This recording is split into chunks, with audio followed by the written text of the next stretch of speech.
But This meeting is being recorded. not only is this meeting being recorded, but will eventually be available on the League of Women Voters website. Good morning. My name is Diane Proctor. I'm the chair of the Town Government Committee, which is bringing this event for all of us.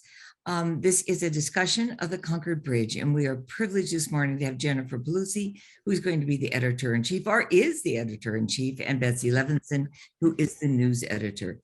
They're going to introduce themselves, give you some sense of their background, and we will all have a chance to ask them questions and really to participate in a good community dialogue. I would ask you to put your questions in the chat box, please. Carlin Reed will be monitoring that chat box and will forward your questions.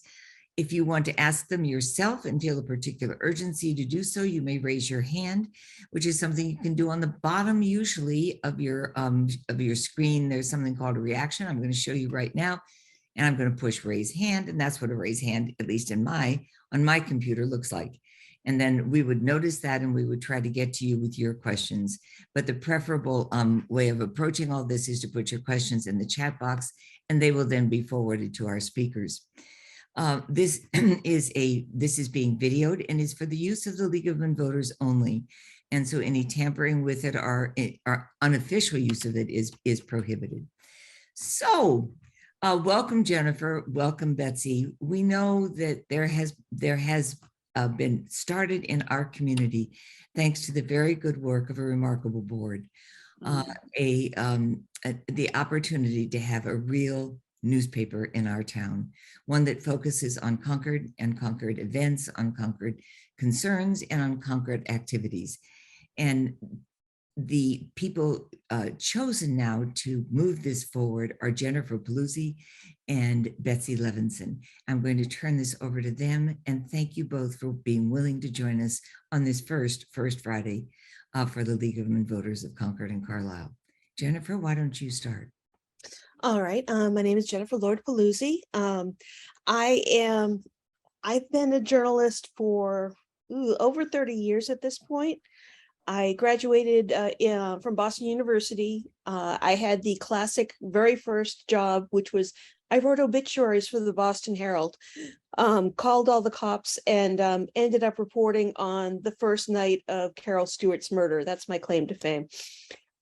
So my basic background is I spent the bulk of my career, the early part of my career at the Metro West Daily News. And then, as usual, the paper was bought and sold several times, and then I was laid off. I was laid off in 2008, and no one was hiring. So I started a blog about the town of Grafton. I'd actually done that earlier, and turned that into a going news site, and ended up partnering with a guy in Grafton to start a news site. The way I like to put it is I lost my temper at the school bus stop and accidentally started a small news media empire. We formed a company called Central Mass News. We ended up covering 13 communities. And then, of course, as usually happens, we sold the company and they laid us off. I went from there to the Little Sun, where I spent, very happy 5 years. And I also taught at Emmanuel College. And one of the things the Sun had me do was consolidate all of their weekly newspapers into one regional weekly newspaper. Deal with a website, consolidate the papers, run, figure out what's going to go in the papers every week, and run a news staff. That's easy. So I did that for a while, and then of course I was laid off. And then started another website about Grafton, Grafton Common, which I did give up in order to take this tremendous opportunity to start an actual newspaper from scratch, with a staff. And I'm so looking forward to launching it and showing everybody what we're doing. Betsy, tell us about yourself. All right. I've been a Concord resident for 40 years. I graduated with an undergraduate degree from BU in European history, useless. And then I got a master's degree in journalism from BU as well, and really, really loved my time there. Had some amazing professors. And started working for the Concord Journal, covering the town of Carlisle for a few years. And as the years went on, the paper, I had, I think, four different owners of the Journal during my time there, including the Herald and various other owners. And then I was hired by Richard Follander, a previous editor, who's now one of our freelancers, as a part-time person, but we all know that doesn't really work in journalism. So I jumped in with both feet and wrote about the town of Concord exclusively for 13, 14 years. And then I went to the town of Littleton as editor of the Littleton Independent for 5 years. Absolutely loved it. And that's when we transitioned to what was called an owner operator, where the editor was the only person there and had to do everything from writing stories, writing editorials, laying out the paper, dealing with the town. And I enjoyed that. I really liked having all that to do on my plate. I try to cover it as best I could. And then I went to Concord Patch as the editor, which was an online only news source. And that was a difficult job because the company was kind of started out too big, too fast. And we had a bunch of editors from all over different towns. They treated us really well in the beginning, and then they realized that they couldn't live up to, I guess AOL owned it. They couldn't live up to what they had started. So they laid a bunch of people off. And, but I got to know some wonderful people, one of whom is also freelancing for the Concord Bridge. And then I wrote a column for the Globe called Concord Currents, which was a weekly just column about things that are happening and people in Concord. And that was really fun as well. And I've been freelancing for the Journal and a bunch of the other papers, Maynard, Lincoln, Stowe, Lexington, Bedford, over the years. And this opportunity came up and I absolutely leapt at it. I think it's a fabulous idea and we're going to make it go. It's a reality. We're doing it. And I'm just really excited. We've got a lot going on. It's going to be terrific. And we'll be covering just about everything we can find to cover. So we encourage people to give us story ideas. Both our emails will be in the paper, and really looking forward to it. I am so lucky to have you. Likewise. Honestly, it's nice to actually, to go into, parachute into an area and have someone who knows everything about the town and can, end up coming up with as many stories as you have for the launch. I mean, it's really wonderful. And I'm so looking forward to getting this paper out. As am I. Yes. So we'll talk about the paper. We have a great young designer on staff who's putting together the paper and all of the ads, and it is she came up with a fantastic design that we're still tweaking. We're in the stage where this week we're going to actually put stories on the pages and see how they fit. And we also have a website component, which is my specialty.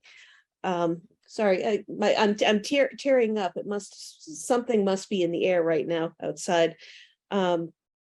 So my specialty is web. And we've had a beautiful website designed for us that I'm really looking forward to getting my hands on. There's some, tweaks in it that I haven't done before, but that makes it more fun. My plan for the website portion of it is we aren't going to just dump all the stories on it once a week. We are going to be updating that website on a regular basis. We're going to have, the actual, crazy idea that when selectmen meet on Monday, you're going to hear about it on Tuesday instead of waiting until Friday. And as other events happen, if someone calls me up and says, hey, can you publicize this? Yes, I can. And there's all kinds of social media attached to it as well. So I'm going to just be constantly pushing out news as we get it, and also saving things for the paper itself, which will make a heck of a lot more fun. The board presented us with a really wonderful puzzle. We're going basically playing news Tetris constantly. What's going to fit here. Where can this go? Is this our lead story? What are we going to save for the next issue? It's so much fun and such a privilege to actually be able to do this.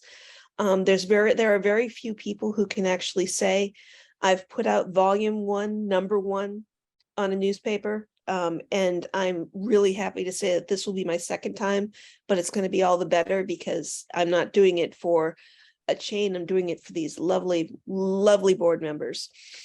Any other thoughts, Betsy? Did I skip anything? No, you didn't skip anything. No, I put our emails on the chat. Oh, And good. then someone asked if we would accept videos for the website. Absolutely. Yeah, absolutely, we will. Yes, I want it to be as interactive as I can make it. Videos are always welcome. Photos are always welcome. We Right. have an Instagram that I've been sharing some pictures out, some of which have been submitted. I want to be able to show off Concord in as many ways as we possibly can. We are creating a newspaper, which is an old-fashioned thing, but we are also creating an experience to show off Concord in many other ways. And we actually have a whole bunch of photo galleries, which we'll put up there. And so another question is, when will we go live with the site? Personally, I'm hoping to make it go live on the 20th, but most likely the 21st when we get the paper out in mailboxes. Because I don't want to spoil our very first paper. Then the hamster wheel will start. I will start putting things on, every day. It's going to be a lot of fun. I saw there was a question about video. Parameters, length, clips, whole. Oh, yeah. As far as length, generally I find 10 minutes to be the upper limit. I wouldn't want to go over that unless it's, some kind of event like this. I might put this on the website. So, any kind of short clips, performances. Being a theater mom, I love music videos from kid events, from promos for theater, whatever you have. Another question is a question about our board members. All right. Our board members are basically they're overseeing the business side. Once something that we talked about when I was hired is one of my first questions was their role in actually determining the news. They do not have a role. It is completely church and state. Betsy and I are the news, are the news side.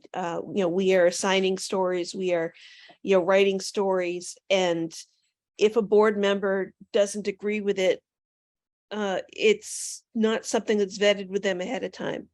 I may consult someone to, double check something, because we are blessed with a lot of Concord knowledge in our board, but as far as advertising influencing us, as far as the board influencing us and how we cover something, it just isn't happening.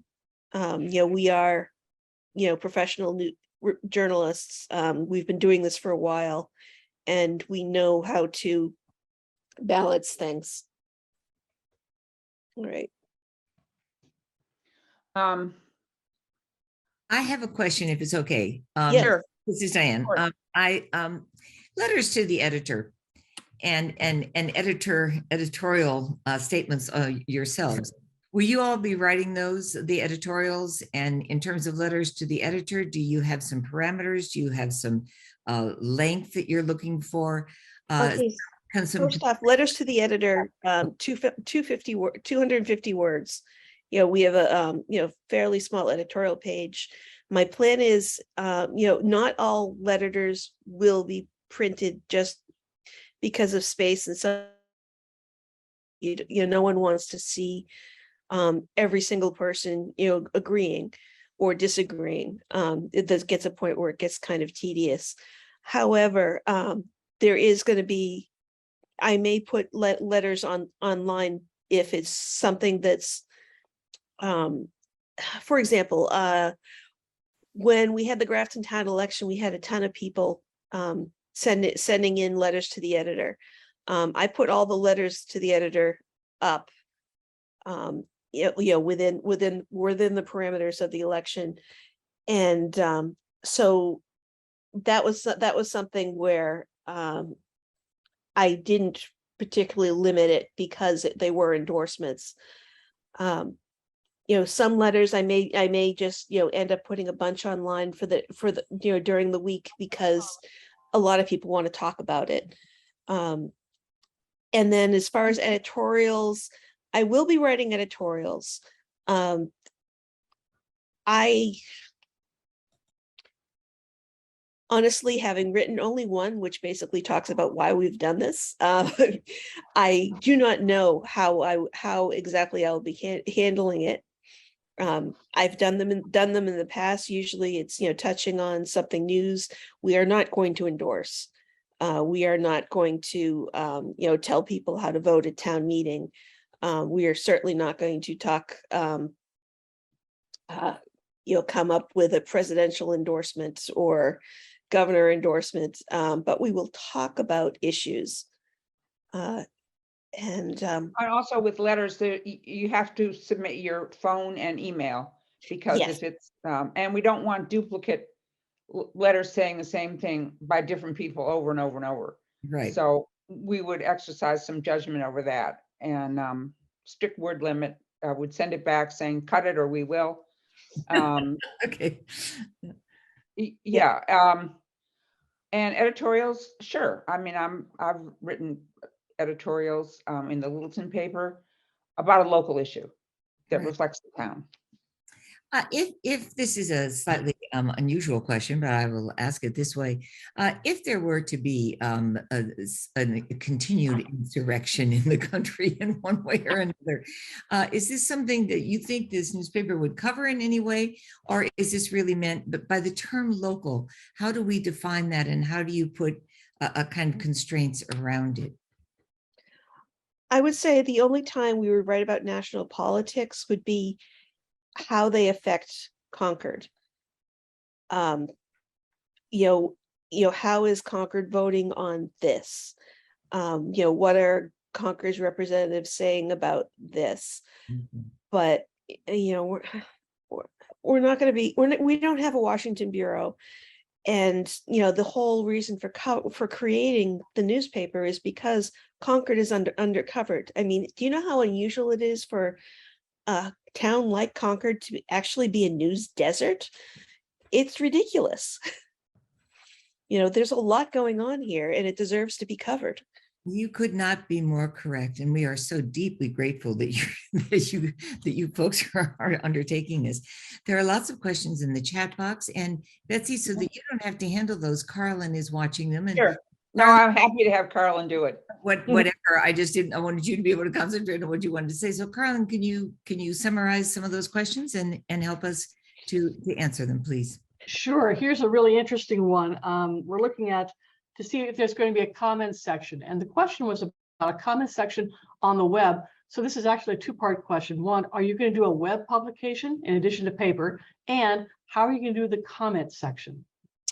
We talked about the comments section yesterday actually no, Wednesday at our board meeting.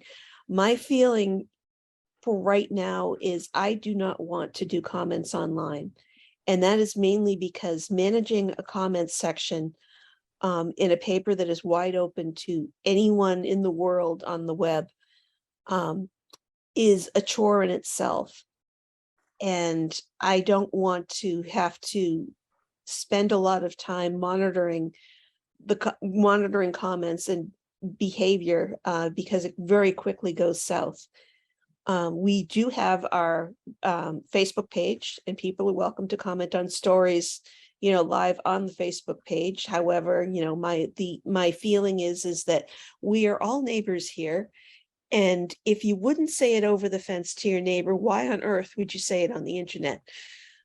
So I want people to be civilized, act like grown-ups. And, not just, throw things around. I will, delete from our Facebook page if people are getting rowdy, and I will ban from our Facebook page if people do not, calm the heck down. But yes, the webpage will be a living, breathing, ever-changing object. And But the content will be mostly from the paper. right. Then there'll be things that can't fit in the paper. Right. We'll be getting, I imagine we'll be getting news releases constantly. So, I want to make sure that people feel even if they only, if they have a calendar listing in the paper and we can't fit in anything longer than that, we can have, for example, the cast list for, whatever play is happening at the Umbrella, or, that type of thing, a complete list of what all of the programs are planned for, any kind of celebration, that type of thing will also be online. Okay, good. I'd love you to combine two questions, if I may. Diane, if that's okay? Oh, yeah. Sure. Okay. It's a combination of what do you see as your mission for the newspaper? Are you just reporting, or also are you educating? And how do you view your role in the terms of the competition, the other news sources in town? Yeah, I don't take the competition really into consideration. We know what we're doing. We've done it. We're going to cover the town every which way we can. And so I don't really give a lot of thought to the competition. I don't know. As far as reporting goes, we're journalists, we're not stenographers. So it's not, every single word from, a select board meeting or town meeting. We're going to be writing about, what they say, definitely, but we're also explaining what the issues actually are. There are things that, I often would report a select board meeting straight off of the, off the meeting, breaking it down into the basic bullets, adding in what I know from background, adding in any kind of documents on the website that go with the issue, but also following up later if there are other parts that need further reporting, talking with neighbors about, the controversial warehouse, delving into the background of the person who was just hired and finding out something bad or something good. It's, news is, it's not just parroting, it's, exploring. We're curious creatures. So of course, we're going to share what we have. If there's a question about an impact to taxpayers or an impact to voters, we can explain that. We can get different points of view, not just one point of view. We'll go a little deeper. Okay, following up on that particular point, Betsy, let's talk about getting contributed pieces from outside. How do you feel about getting folks contributing pieces and articles to your paper? I see Jennifer is dancing for joy over there. Oh, Jen. Also, how to become a freelancer. I know that question was actually answered in the chat, but because this is being recorded, they won't see what the chat says. So I'm kind of doubling up on that. So contributed pieces and freelancers and volunteers for your organization. How does that work? Well, freelancers can send an email to me or to Jen. Maybe there's something they enjoy writing about. Maybe there's something they have written about and they have some clips. We'd love to hear from freelance people. Columns, we have quite a few columnists already lined up. Again, we'd need to know what the topic would be, so we don't have 5 or 6 columnists on the same topic. Yeah, go ahead, Jen. Okay, so as far columnists don't necessarily have to be people who write every week. In fact, I prefer they not be.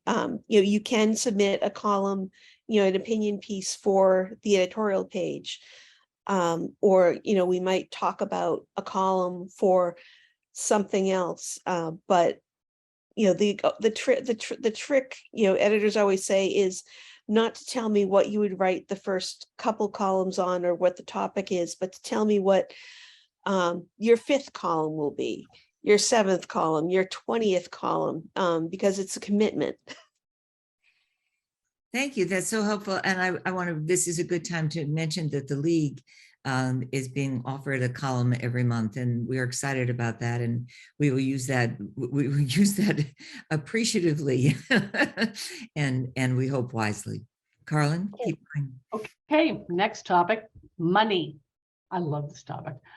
Funding. How is the paper being funded, and do you have adequate funding? Who pays it out? How long is it going to be funded? How is it going to be paid for? Give us the financial parameters of this, please. Could I please call on Denny? Hi. Yeah.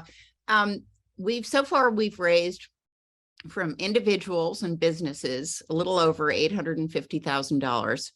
Our annual budget we have calculated to be for the startup year about 350. I think that'll rapidly get up to 450.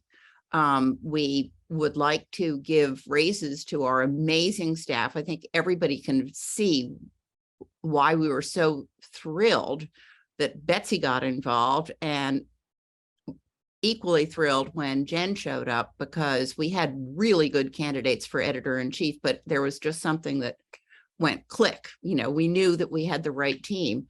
And equally, our production manager or designer, or whatever Jessalyn is called, she's just miraculous. She has, printer's ink in her blood. Her dad, I think, used to run a whole bunch of newspapers in the Chicago area. And so she's been laying out newspapers since she was weaned. So we have, our fundraising goal is $1,113,000. When we get to $1,003,000, we'll go a little more public, but we've been concentrating on people who are able to make larger gifts, because the board is 6 active people and 1 sort of lovely figurehead, but there are only so many of us that can yak to our friends and say, turn them upside down to see how much money comes out of their pockets. So the paper will be supported ultimately by advertising. And we've sold out our first issue.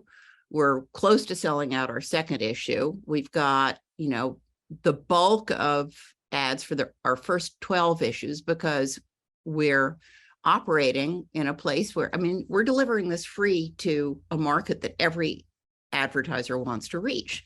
I mean, there are clothing companies, men's clothing companies in Cambridge who are going to be advertising. There are bookstores in Porter Square who are going to be advertising, because this is a lovely market to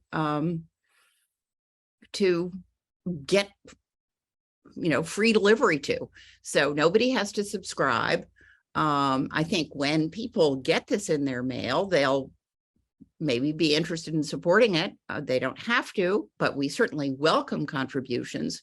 We've got a very grown-up button on our new website to handle contributions of all levels. It's little green light, which I refuse to have anything to do with it. But there are two board members. There are two board members who have undertaken to handle that. I do not want to have anything to do with it because it's just way too complicated. But we will have the means. I think our website is going to be amazing.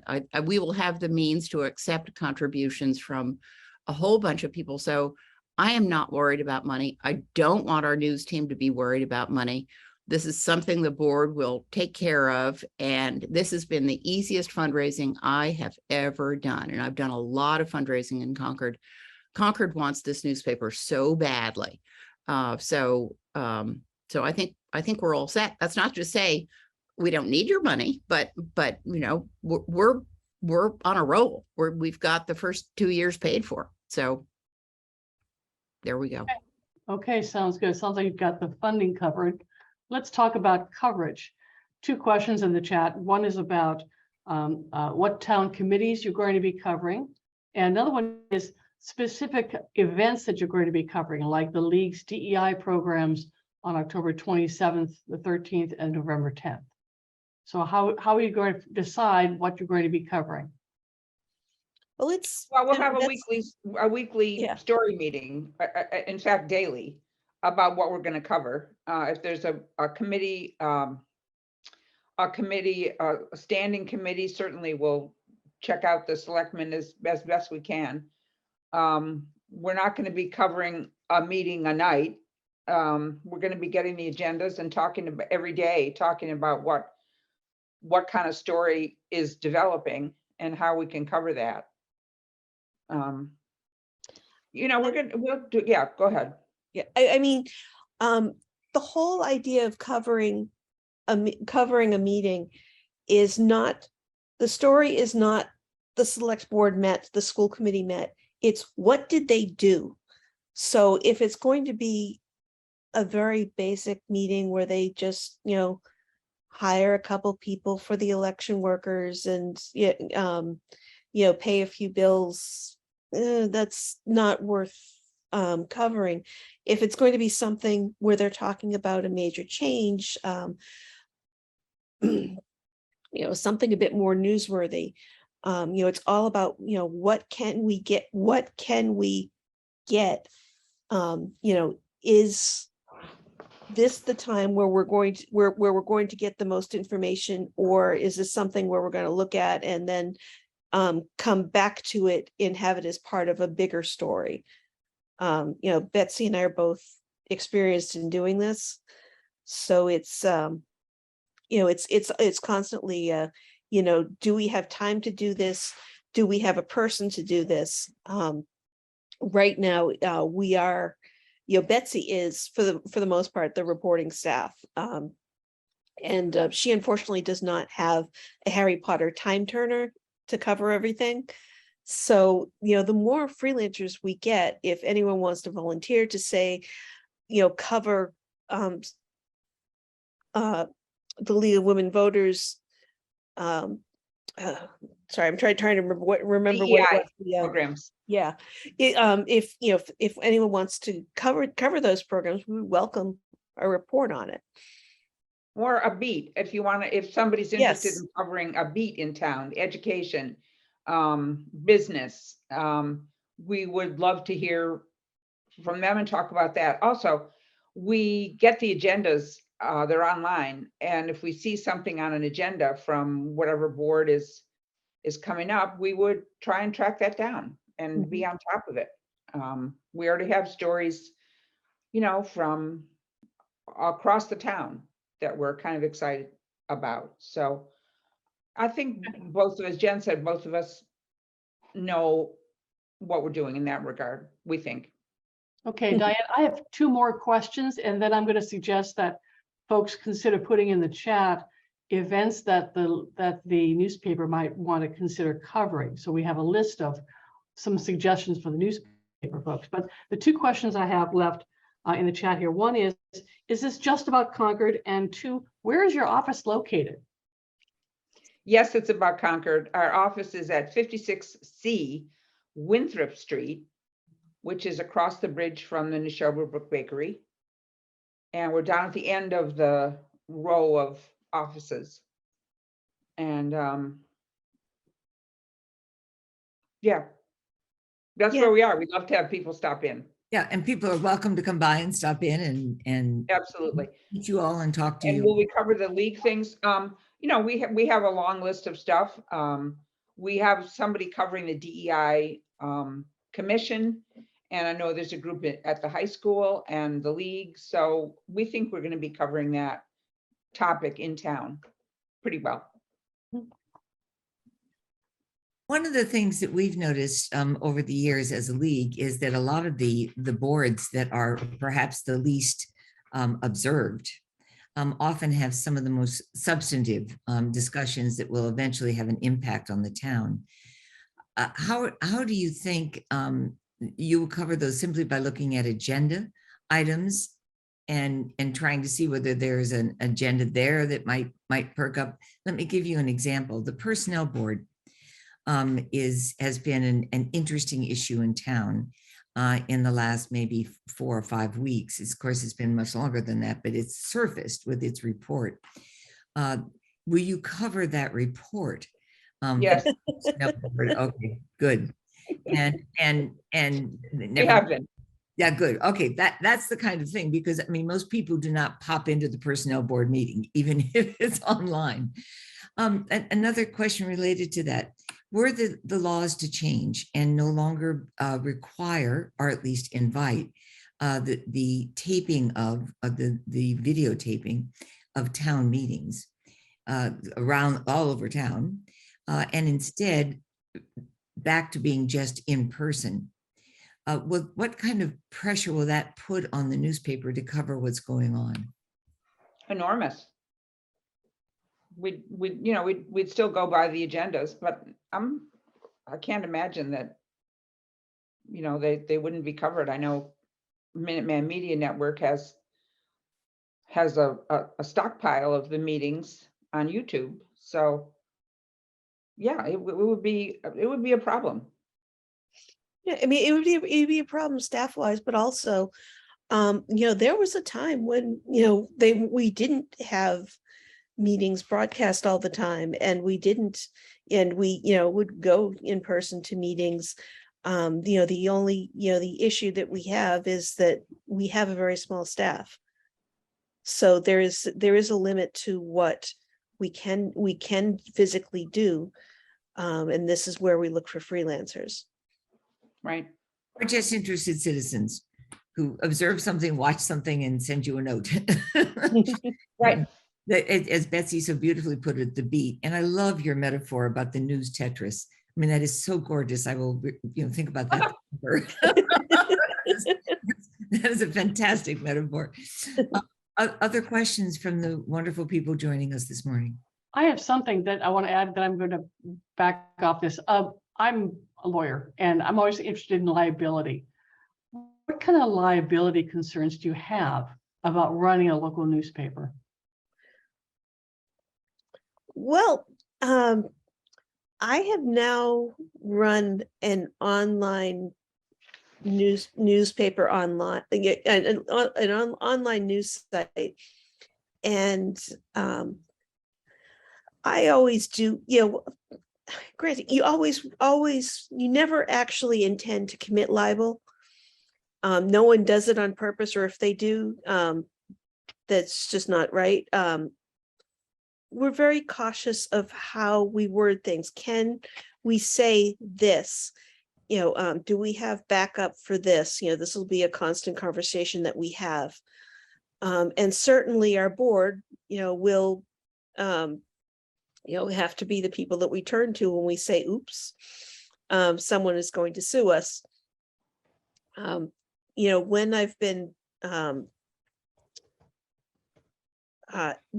approached legally in the past, which is usually someone trying to get my notes,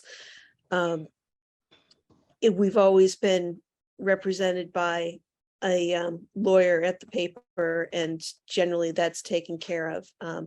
I imagine that we do have some form of libel insurance. We have our guidance in the board to, and how to handle things. I'm very good at talking people down. My father's an attorney and a politician, so I've learned from the best in how to manage people who are angry. So I am not. I'm not terribly concerned about it. We're not planning on going off willy-nilly and writing about making crazy accusations. It's just not us. Can I say something? Please. We've been very well taken care of by McWalter Insurance, and we've got every possible kind of insurance you can buy because we've got some nervous people on the board. And but McWalter has a lot of experience with publications, and we have ample coverage. So I want Jan and Betsy to feel that they can be good reporters and can take stories as far as they should go. And if we're wrong on anything, it's been my husband's experience, who's dealt with a lot of libel work, among other things, that an apology talks somebody right out of their tree. So I think I think people realize ultimately that all publicity is good publicity. And so an apology in the case of us making a mistake, I think would be important and satisfy most people. Okay, I do have a new question pops up. This is great because we get more questions on this program than I think any other program we've had in a long time. People really want to know. This concerns about how do you identify and then reach the underrepresented portions of our community?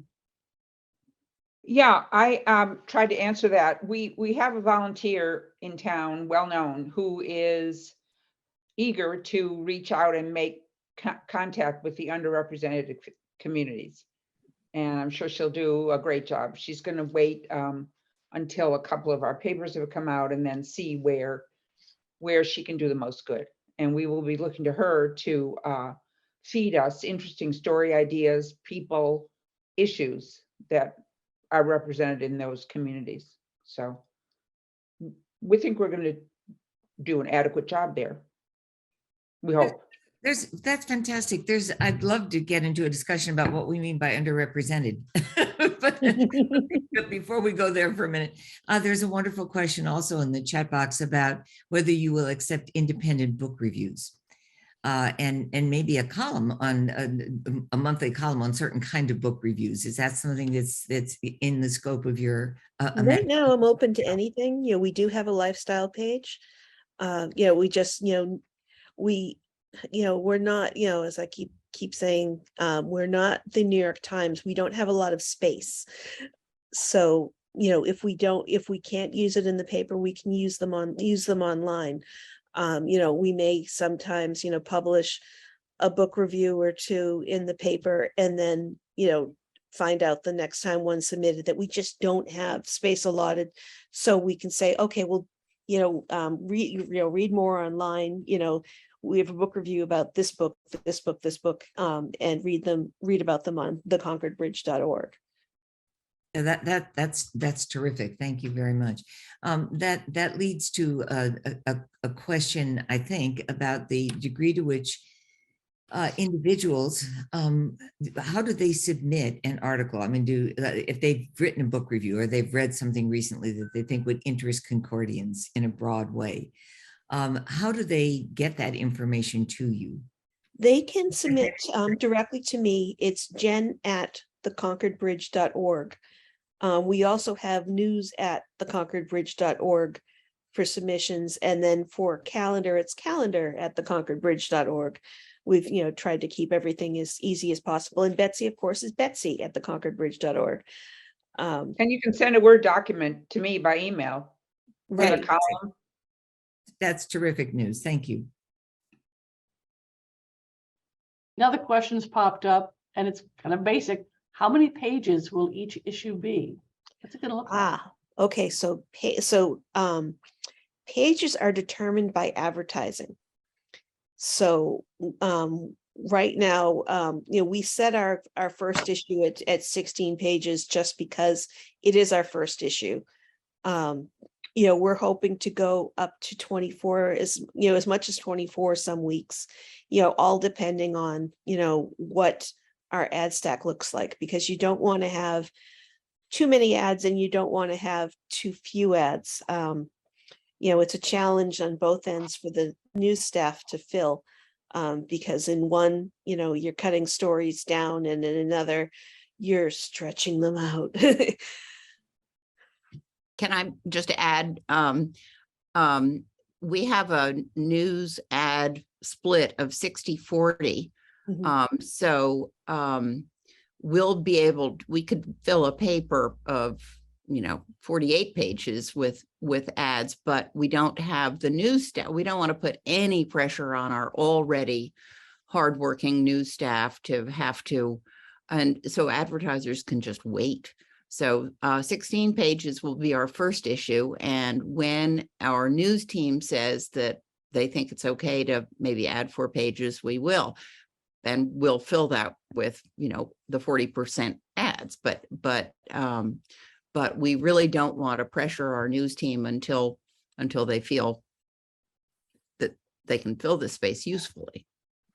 Thank you. That's so helpful. One of the things that seems to draw people to the old Concord Journal has been the puzzles, a crossword puzzle, and now these Wordles and things like that. Are you planning on subscribing to any of those kinds of games for people? And if so, why or why not? We're going to start out in a couple of weeks with a 16-page paper. Puzzles will likely have to come after that. And Right now, we're focusing on news. Right. Puzzles are a nice extra. If we have anyone locally who can come up with puzzles, that would be fun. As long as it doesn't take the place of news and events. Exactly. And, happenings in town. What about news from the high school? They have an online newspaper that's accessible. Would you be giving information from the schools into the paper? Yeah, I've had a meeting with Dr. Hunter and Tom Lucy, and he's already pitched a story that I'm going to be covering, and I have offered a column to them from the superintendent's office. But I hope to work with Tom on a lot of the issues that are coming up at the high school. Is there going to be an opportunity for students to write? Of course. Yeah. I've loved working with high school interns in the past. I developed some good relationships with some very talented writers who are now very talented journalists. The nice thing about working with young reporters is that you can guide them, you can teach them, and if they do well, they can use you as a reference and, you know, have that on their resume. Mhm. And I give really, really good recommendations. Yeah, I have to. That's my son's secret. It's in our interest. Yes. to- And he also gives super duper titles. Nice. Okay, Diane, I think that's all that I have from the chat. If you want to take it over and open it up, that's up to you. A couple of questions in the chat that I'd love to just, you know, come back and highlight for a minute is many of us know who's on your board, but I wonder if you could remind us who's on the board, because I think that would be helpful for everyone who may not be as familiar with this as those of us who've been following this all summer, minute by minute. Dina, you want to take this one? I'm just going to start here, and I see that Jack Clymer is in on the chat with Di. So Jack is on our board. He's our treasurer and clerk. Our president is Alice Kaufman, who all of you know from her time as a selectman. We've got Peggy Burke, who she used to be executive director at the Concord Museum. We've got Andrew Pedar, who is a global he's actually young too, which is pretty young. He's he's done startups all over the globe, and he brings order to our meetings. Kate Stout, who started and ran a newspaper on Nantucket for about 20 years until Love brought her to Concord. And let's see, Alan Kaufman is Alan Lightman, I think you mean. I mean, Alan Lightman is what I mean. I'm sorry. I'm so sorry. I don't have my notes in front of me. How many does that make? I think there's 7 of us. So, and we're going to grow the board at some point, but we don't have time for that right now. So, thank you. That's a big help for people. And having Alan Lightman on the board, a professional writer, and someone who also knows Concord very well is a wonderful addition. I mean, I think that really kind of rounds things out, doesn't it? Yes. There's also a question about Facebook. Jen, not everybody's on Facebook. How do we connect? How do so there's the website and there's Instagram, but people not on Facebook might not be on Instagram. Is so that the major source of connection online is really going to be the website for people who are not as agile or as interested in other social media. Can we presume that's true? Yes. Okay. Yeah. And if you have any doubts about Betsy Levinson's ability, she is not only managing this conversation and staying on top of it, but she's following the chat box with alacrity. So you can see what a good woman can do. Now let's get some questions from people who are online with us today. Who want to raise their hand and ask a question directly? Is there one?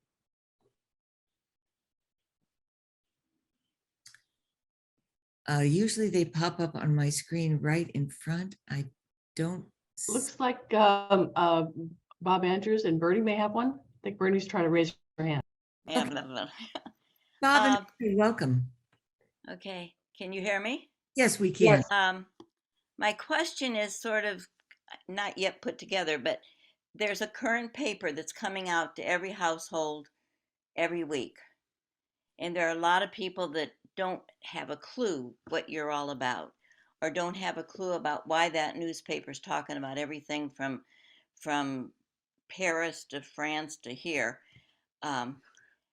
What's going to happen? Are they both going to go out together? How are we going to explain that to people that don't follow us and know what's going on? I don't know I what think you're they're gonna- referring to, Bernie.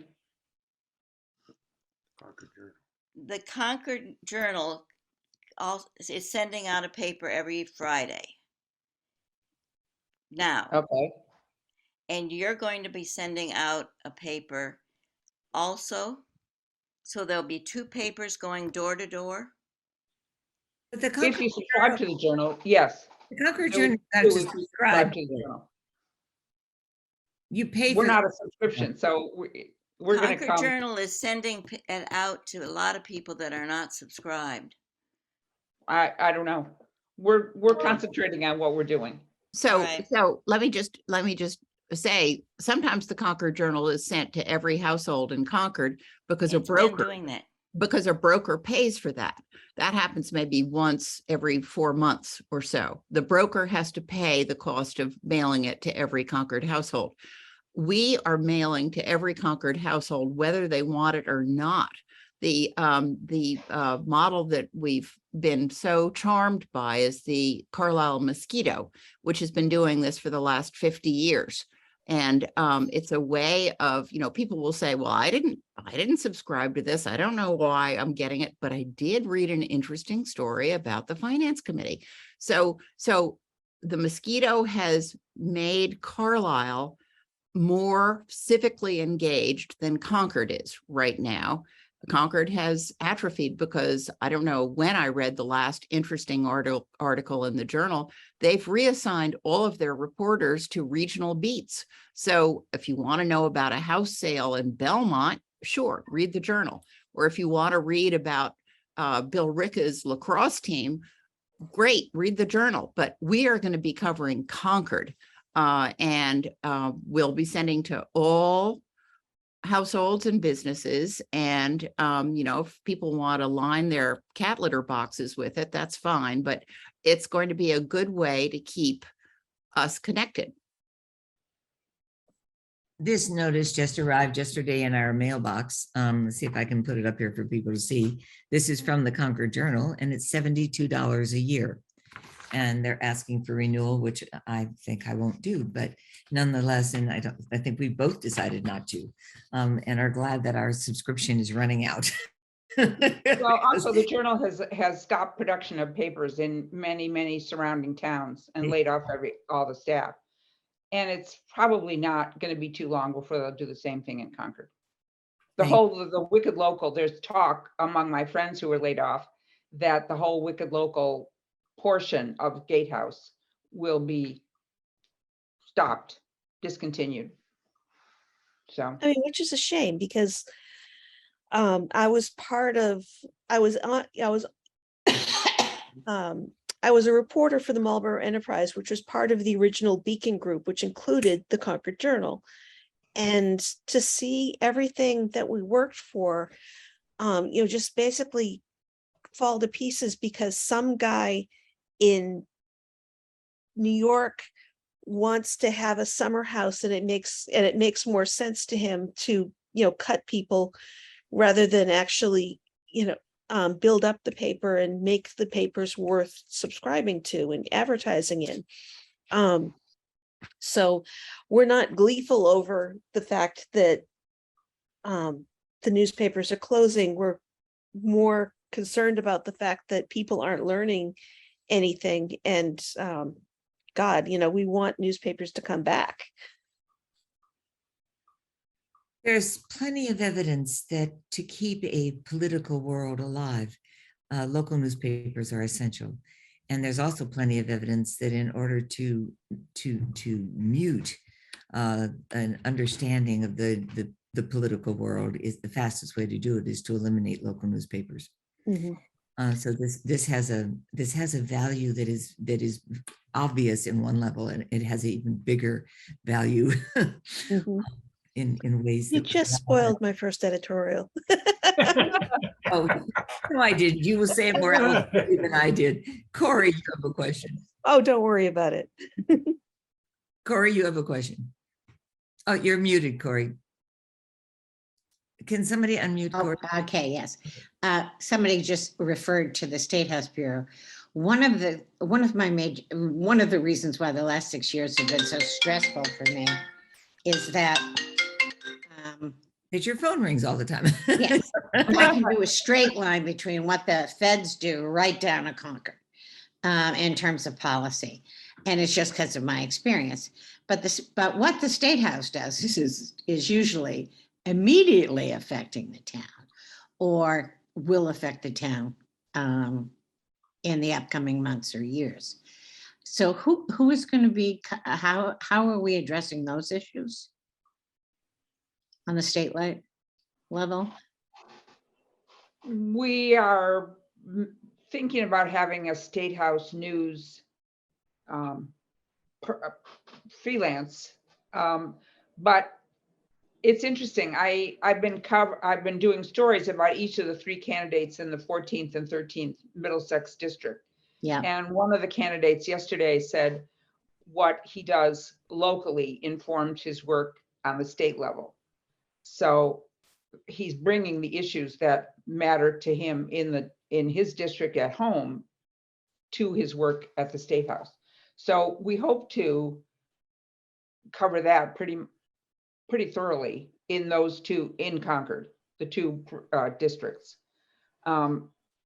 I don't know that we have somebody yet who will Okay. be the State House reporter, but certainly, yeah, you had somebody, Jen, right? There's a program at Boston University run by Jerry Berger, who's a friend of mine, where he has students cover, basically be a State House reporter for a semester. I'm hoping that we're able to get one of those. I worked with several of them at the Lowell Sun. And when I say worked with them, I meant literally, because several of them became Lowell Sun reporters. Our best ones did. I want to see if we can bring them on board to help us with State House coverage. But otherwise, how I've covered state issues in the past is when as they happen, we do the local angle on it. It's always, how does this affect Concord? What does Concord think of this? What has been proposed by our Concord representatives? So we want to make sure that that's covered, but we aren't the front line for State House news. no, Yeah. I can appreciate that. Unfortunately, when those interns called me, I found it exasperating because they didn't know enough for me to have a conversation. I mean, I can't teach somebody about chapter 70, teach somebody about chapter 90. I can't go, I need to talk to somebody who knows how these things affect towns dramatically, fundings for these things, and not go into a 101 on state government. And so it was enormously frustrating because they didn't understand. And we have a huge issue coming up. I thought they might have solved with the surplus money, but of unfunded retirements throughout the state. Oh, yeah. Yeah, municipal. And towns like Concord, who have planned and governed well, get punished. These towns think the state's going to bail them out. Before that money, there was no money to bail them out. And but towns that don't plan, in a short version, towns that don't plan well get rewarded. Towns like ours get punished. And you have to know a lot about a lot of different things to see that coming down the road. Yeah, thanks, Corey.